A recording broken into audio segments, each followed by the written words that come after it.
as the AI use cases are getting a bit clearer, Apple will have a very fantastic distribution power, the ability to put AI in the hands of users, and they should be able at some point to charge for it. But I don't think the technology is ready for that yet. I don't think you have enough of a high-value AI use case for Apple to start charging on a monthly basis for it.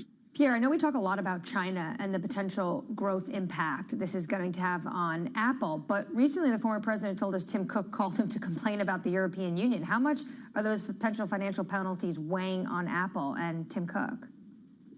Well, financial penalties for Apple are not never a significant moving part. It's a very, very large and very profitable company. So, when you compare the risk of these penalties to the market cap of Apple, it's very insignificant.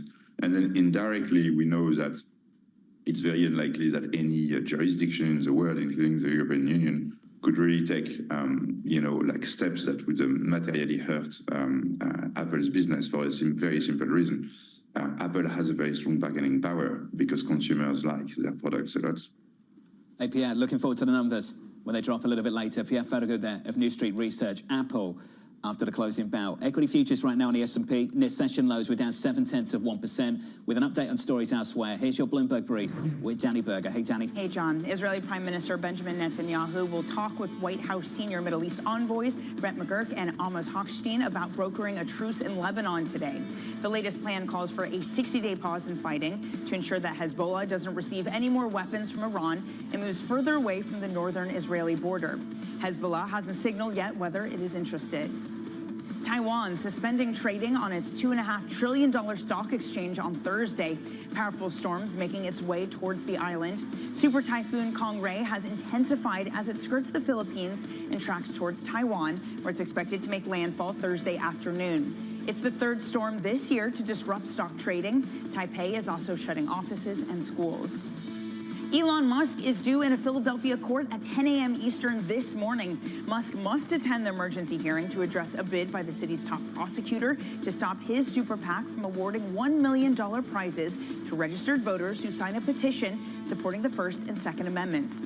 The lawsuit alleges Musk of illegally trying to influence voters in the presidential election. And that's your brief. John. Hey, Danny, thank you. More from Danny in about 30 minutes' time. Up next on the program, mega cap techs, CapEx boom. It's clear that there are a lot of new opportunities to use new AI advances to accelerate our core business that should have strong ROI over the next few years. That conversation just around the corner from New York. This is Bloomberg.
We invest in, buy, and own the backbone of the global economy.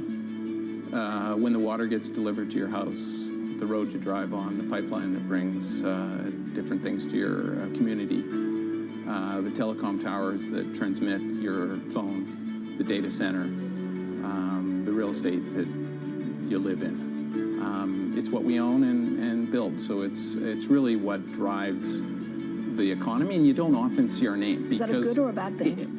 It's just because we're behind the scenes, but it's big with $1 trillion of assets almost. We're behind a lot of the things of the global economy. So being low-key, do you think it gives you strength? We just try to be quiet and do our thing, and sometimes it helps and sometimes it doesn't. But I'd say on balance, it's been good for us.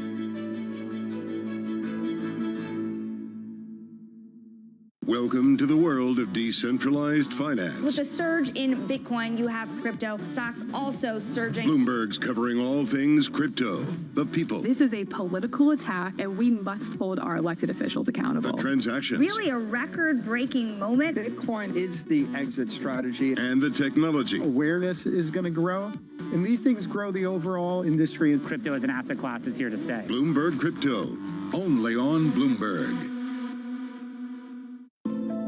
Bloomberg covers the world with unmatched reach and resources. From more than 120 countries, the moment news breaks, 24 hours a day. Bloomberg, context changes everything.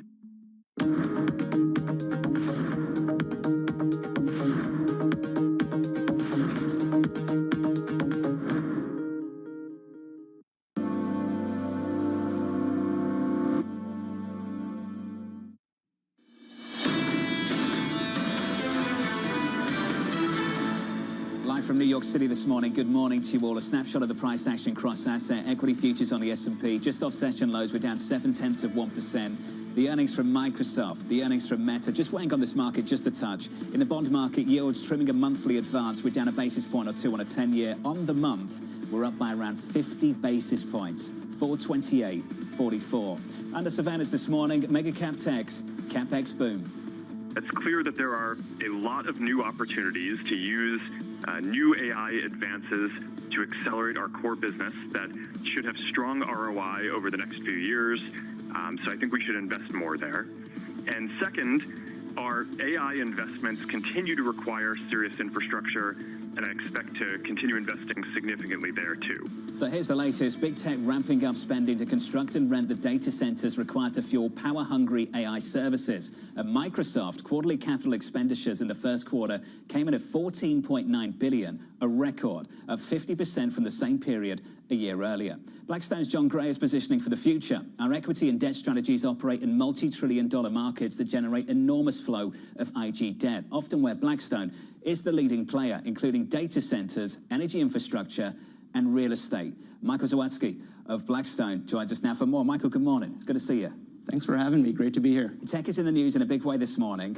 We're hearing from some companies that they are constrained by capacity. That means we're going to see a lot more spending through next year and maybe even beyond. Can you walk us through how you and the team are positioned to succeed in this world and how big this opportunity might be? Well, I think this opportunity set is massive, right? And one of the great things about working at Blackstone is we're long-term thematic investors, and we try to spot these mega trends. And clearly, AI, energy transition, and infrastructure is one of those mega trends, and we play it on the private equity side in deals like QTS and our pending deal in AirTrunk in Asia on the data center side, but we're also doing it in credit.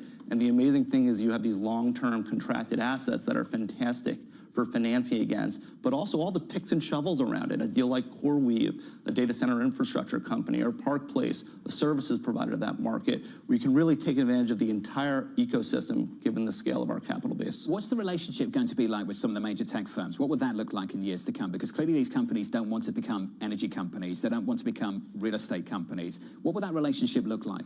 Well, for us, it's becoming a financing counterparty against these long-term, high-quality assets with incredibly strong counterparties. And I think the ability to do that in scale and deliver what we call private investment-grade solutions to our clients, where they're getting excess spread for high-quality investment-grade assets, that is one of the strongest tailwinds we see in our business. Over the last 12 months, we've originated $38 billion of what we call private investment-grade assets with an A credit rating, but with 185 basis points of excess spread versus buying a liquid A-rated corporate bond. Why go to the private market for this kind of financing?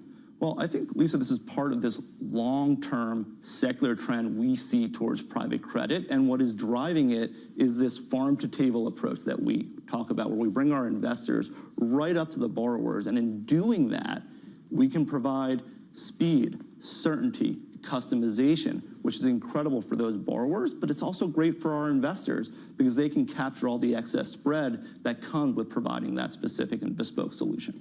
The reason why I ask is because typically I think of a Blackstone or an Apollo or an Ares as a company that looks for lower-rated deals and ends up earning outsized returns as a result of significant yield. The focus has been much more on investment grade. Why is the focus for a lot of these private debt and equity companies so much more on top-rated types of investment opportunities? Well, I think there's three big reasons I see. Number one is the sheer size of the opportunity set. A lot of people talk about direct lending as the first inning within private credit. That's a $2 trillion market. This private investment grade opportunity set is $25 to $30 trillion. Second, it is so much earlier in its transition to private capital, maybe 1 or 2% penetration. And so you have a super long runway as we move towards this secular shift. And third, the mega themes that are driving it. We spoke about data centers. We spoke about energy transition. You have these incredible mega themes that are driving it. And that is what is leading to that solution set, which is super attractive for our clients who are looking at traditional fixed income markets that are at their all-time tight spreads post the GFC. And so the ability to capture excess spread without incremental credit risk in scale, that's what's creating the opportunity set. I'm thinking back to the 70s when the high-yield bond market really financed a lot of the modern cellular infrastructure that popped up. I'm just wondering how much of this is entirely funded through companies and not at all connected to public financing. I mean, is this basically not predicated on any kind of public intervention, or is this often fueled by that type of activity? Look, I think the healthiest capital markets come where you have both public and private, and this year, frankly, you've seen that, right? Even in a year where the public capital markets have been open, you've seen incredibly strong issuance. You've also seen private capital deployment. For Blackstone, we've had record year-to-date deployment in both our investment grade and sub-investment grade private capital businesses. And so this notion of a healthy capital markets requiring both public and private capital, that's one we fully subscribe to. At a certain point, you have to wonder how much, and I noticed this with Blackstone, that credit was the leading and the biggest unit after really growing up as a private equity company. And it raises this question about a new model at a time where there are fewer mergers and acquisitions, whether it's for policy reasons or whether it's for transactions not necessarily being attractive enough to certain people. Is that the model going forward? The M&A is going to be suppressed, and there really isn't going to be the same role for the investment community that it used to have? Well, I think when you look at what drove our earnings announcement on the credit side a couple of weeks ago, you had three important things. One, it always starts with performance, and we delivered nearly 17% gross returns across our private credit platform over the last 12 months, and our default rate stayed less than 50 basis points. Performance then drives deployment, to your question. We've had record deployment. We said in a release earlier this week that we've deployed nearly $40 billion deployed or committed in direct lending year to date. That is nearly double what we did in all of 2023. And then when you see strong performance, when you see strong deployment, that leads to strong flows. And that is why we're seeing our clients trust us with more capital increase by 20% year over year to about $432 billion across credit at Blackstone. Michael, do you buy into this narrative, especially when it comes to things like M&A? People are waiting on the sidelines because they want clarity to next Tuesday's election. Well, I think when you look at M&A, you have all the ingredients for an uptick as we look into 2025, right? You have a strong and resilient macroeconomy. You have cost of capital coming down. You have a lot of pent-up demand for slow exits over the last couple of years, and you have record private equity dry powder. And so all of that is fueling what I believe will be a strong uptick in activity into 2025. I think when we get past the election and some of that uncertainty goes away, hopefully that unlocks what we see. You see that regardless of who wins?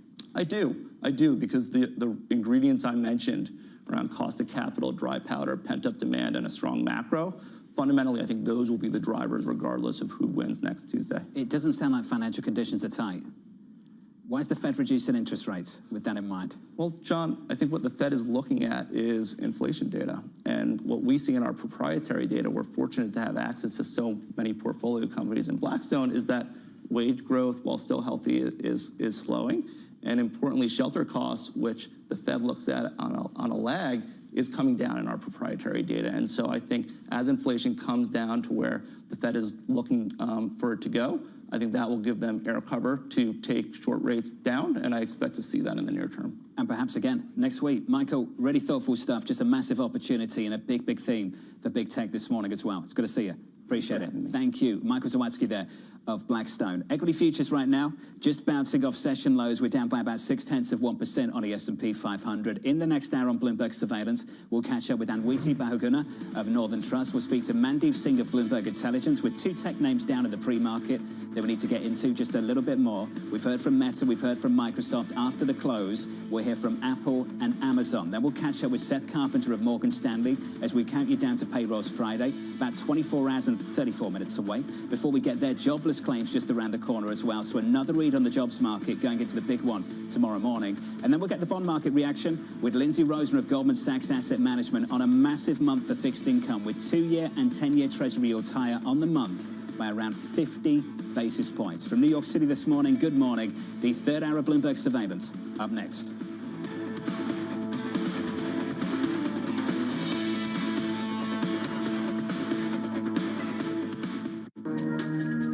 I'm Joe, visiting from San Francisco. How do you think about the role of technological advances, especially generative AI, on more traditional industries? Thank you. Yeah, I don't know anything about AI. That doesn't mean I deny its existence or importance or anything of the sort. And last year I said, that we let a genie out of the bottle when we developed nuclear weapons, and that genie has been doing some terrible things lately, and the power of that genie scares the hell out of me. And on the other hand, I don't know any way to get the genie back in the bottle. And AI is somewhat similar. It's part way out of the bottle, and it's enormously important, and it's going to be done by somebody. So we may wish we'd never seen that genie, or it may do wonderful things. And I'm certainly not the person that can evaluate that.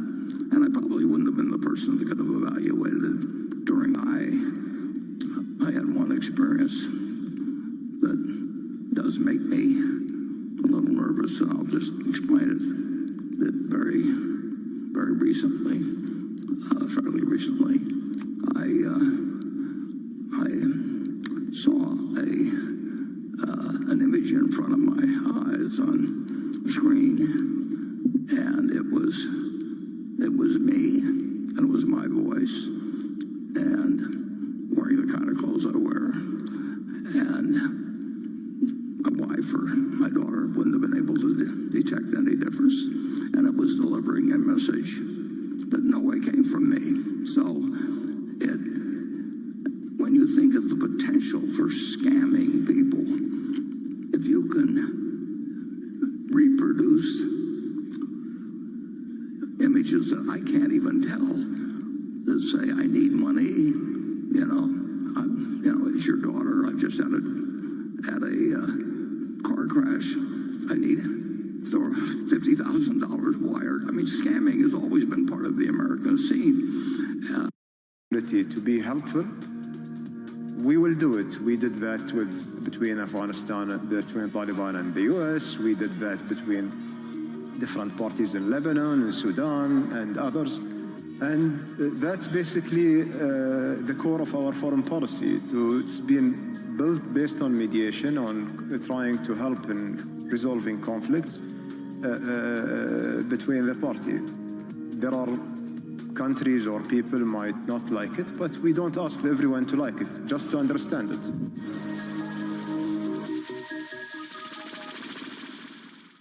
From our studios in New York and San Francisco, our expert hosts have the data and analysis about the companies you know and the startups to watch, plus the interviews you don't want to miss.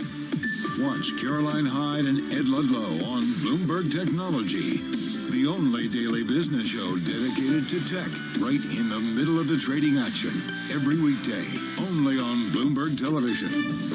Context changes everything. Get your fixed income fix. Watch Bloomberg Real Yield every Friday, right here on Bloomberg. Context changes everything.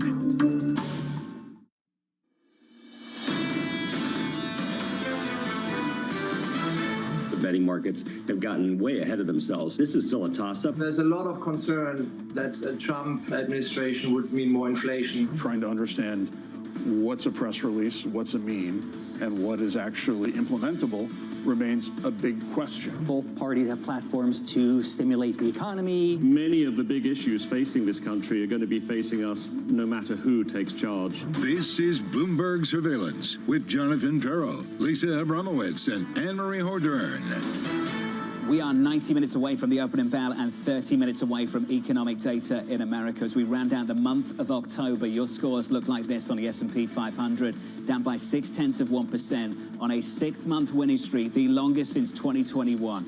NASDAQ futures down by 0.75%. Weighing heavily on this market this morning, earnings from Meta, earnings from Microsoft. Those two stocks down in the pre-market. We're down 3 on Microsoft, down 2 on Meta. And a little bit later on this morning, you're going to see some economic data in America. Initial jobless claims, the estimate 230, the previous number 227. We are at pre-hurricane levels. Throw in the ADP upside surprise yesterday, and it looks like, dare I say, this labor market looks okay. If you get a labor market that continues to look okay, that continues to confirm that upside bias that we have gotten, and you get an upside surprise in the inflation rate that the Federal Reserve looks at, how much does that potentially change the narrative about how much and how willing the Fed could be to cut, just in general, but also next week? Especially when we know that everyone has been saying the Fed's just going to have to look through this data because it is so noisy, because of the hurricane, too, on the southeastern states, because of what's going on with Boeing, more than 30,000 workers still on the picket line. Yet the data, for the most part, looks good. And it's the last employment report, not just for the Fed meets, but for the presidential election. So I think depending on how Friday looks, either campaign's also going to use it to their advantage. We've been through these days a million times, and we're right on the edge of it, on the cusp of a monster week.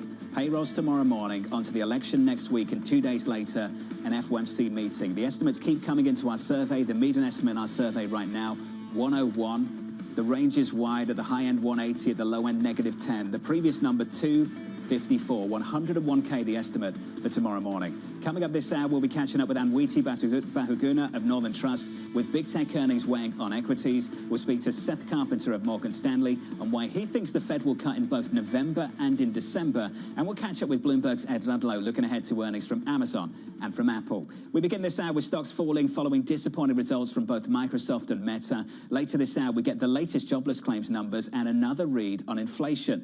Anwiti Bahuguna of Northern Trust remains constructive. We expect to see a soft landing with strong economic growth, strong corporate earnings, slowing inflation, and a softening labor market. This scenario is historically constructive for equity markets. Anwiti joins us now for more. Good morning. It's good to see you. Thank you for having me. So do you just stay long the US equity market with everything given that you've just said? Yes, and with a 12-month outlook, I would say that's still the case. I do expect some near-term volatility. There's a litany of events in the We'll talk about those events in a moment, yeah. Yes. The election's one of them.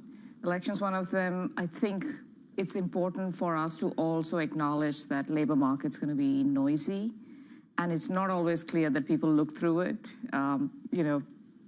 We hope they look through it, but things can happen. When you say look through and noisy, does that mean look through weakness? Exactly, yes. What if it's strong?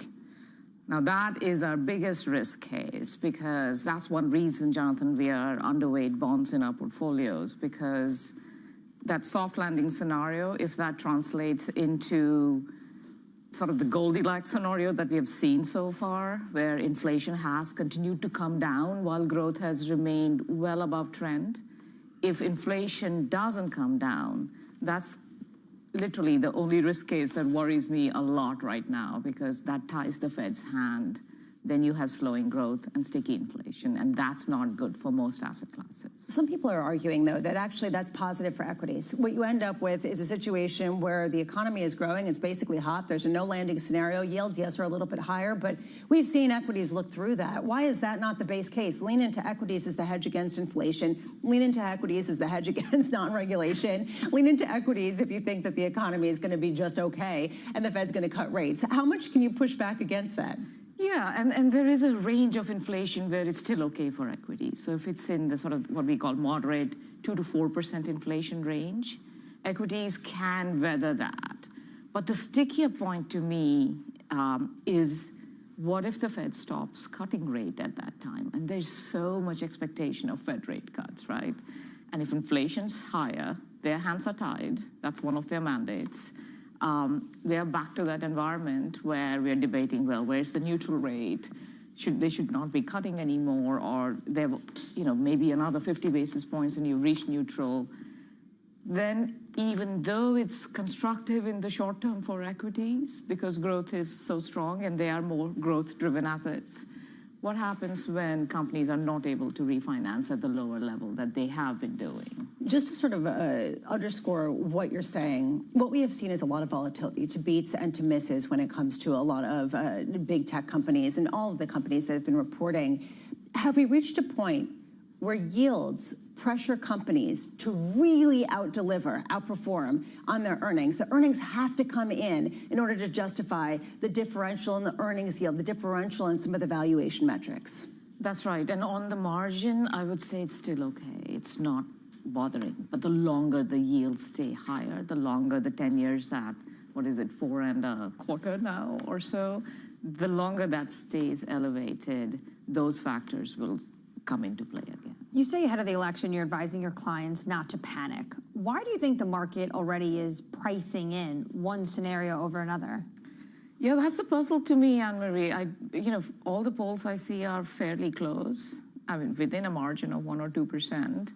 That doesn't give me enough confidence to have a strong view one way or the other on why certain sectors, certain stocks, for example, oil and natural gas, may be outperforming the solar and things like that.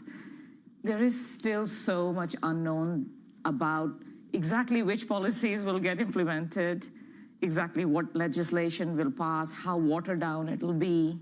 And then I keep coming back to this one thought that people behave as if it's a single factor, single variable regression, but we are in a multiple variable world where it may be that we have less regulation and that's good for certain production companies, but we may also have massive tariffs, and we still not clear what the exact macroeconomic impact of that on growth and inflation those may have. We may have immigration policies. So one needs to sort of wait and see how all of these interplay to panic. You say also an upside surprise in the payrolls report could be the biggest risk, especially when it comes to the Fed. What if we get that and we don't have a decision on Tuesday and they meet on Thursday? It's going to be a lot of answers that they're going to probably not have when those reporters are grilling Jay Powell. Yeah, that could be a hairy situation. But again, very short term, because we will get more clarity on election at some point. But they look through all of that and just cut. The Fed? Hard to say. I think the inflation number will be far more important than the volatility around elections. A lot of people are making a big deal of the next week. I just really want to understand from you whether you think the next week has the real potential to redefine the macro outlook. Not just for the US economy, but for the global economy. You disagree with that? Yes, absolutely. Why do you push back so much against that? Because if you look through and we did, 20 administrations of who was heading up on the top line, the president, the legislature, the combination of Republicans.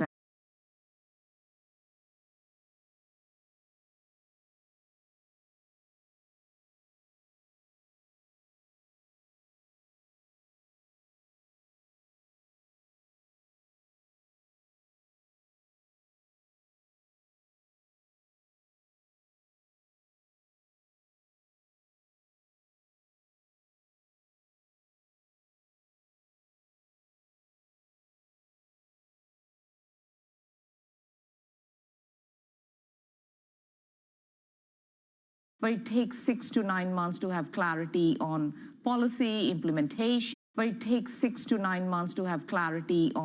policy implementation. Implications, and all these other variables. You understand a range of outcomes, though. We could go from having a corporate tax rate that's at 21, could be 15, might be 28.